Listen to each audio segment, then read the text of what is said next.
Umoja wa Mataifa umesema Irani imewanyonga watu 21 na kuwakamata 4,000 tangu kuanza kwa vita dhidi ya Marekani na Israeli. Irani imewanyonga takriban watu 21 na kuwakamata zaidi ya 4,000 tangu kuanza kwa vita hivyo, Umoja wa Mataifa umesema. Tangu mashambulizi ya Marekani na Israeli yalipoanzisha vita dhidi ya Irani mwishoni mwa Februari, takribani watu 9 wamenyongwa kuhusiana na maandamano ya Januari 2026, 10 kwa tuhuma za kuwa wanachama wa vikundi vya upinzani na 2 kwa tuhuma za ujasusi. Ofisi ya haki za binadamu ya Umoja wa Mataifa imesema tangu tarehe 28 Februari 2026 inakadiriwa kuwa zaidi ya watu 4,000 wamekamatwa kwa mashtaka yanayohusiana na usalama wa taifa nchini Irani, shirika hilo limeongeza katika taarifa yake. Hivi karibuni Rais wa Marekani Donald Trump aliitaka Irani iache kuwanyonga wanawake 8 iliyoorodhesha kwamba wapo katika orodha ya wanaofuata kunyongwa. Trump akisema huo ni ukiukwaji wa haki za kibinadamu na kwamba Irani imekuwa inatumia mbinu mbaya katika kukabiliana na mahasimu wake.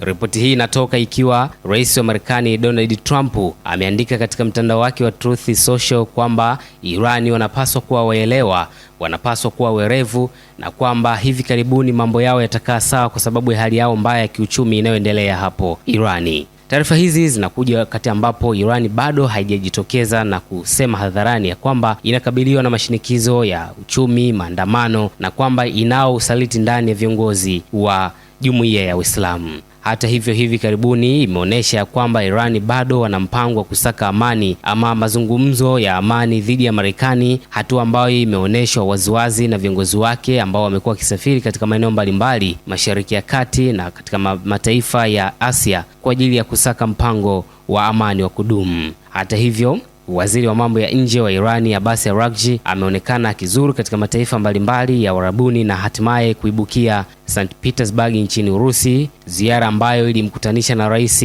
wa Urusi Vladimir Putin walipozungumza masuala kadhaa ya usalama Mashariki ya Kati. Hata hivyo, Rais wa Urusi Vladimir Putin alinukuliwa akieleza kwamba yuko tayari kutoa msaada katika taifa la Irani kwa ajili ya kudumisha mahusiano yao, lakini pia kuhakikisha usalama unapatikana Mashariki ya Kati. Taarifa zilizoelezwa katika mazungumzo ya awali ya Rais Putin pamoja na Rais Masoud Pezeshkian wa Irani ilieleza kwamba Urusi itajenga miundombinu katika sehemu ya vina vikuu vya urutubishaji wa urani nchini Irani, wakati ambapo Irani imetoa droni kadhaa kwa serikali ya Moscow kwa ajili ya matumizi katika vita vyake na Ukraine. Ripoti hii inatoka wakati ambapo bado inasubiriwa ni kwa kiwango gani Marekani imeathiri vita vya Irani, ikifuatiwa kwamba ripoti nyingi ambazo zimetoka za awali zilikuwa zikihusisha Israeli na Irani, wakati ambapo Marekani bado haijatolewa ripoti yake ni kwa namna gani imesababisha maafa, imeua idadi ya watu wangapi na imeharibu miundombinu mingapi nchini Irani. Bado taifa la Marekani linakabiliwa na mvutano wa kimataifa, ilhali mataifa mengi, wakati ambao mataifa mengi hayako upande wa Marekani kutokana na kauli pamoja na machapisho mbalimbali kwenye mitandao ya kijamii na tovuti zinazoonyesha kwamba mataifa mengi yako kinyume na anachokifanya Marekani pamoja na Israeli nchini Irani.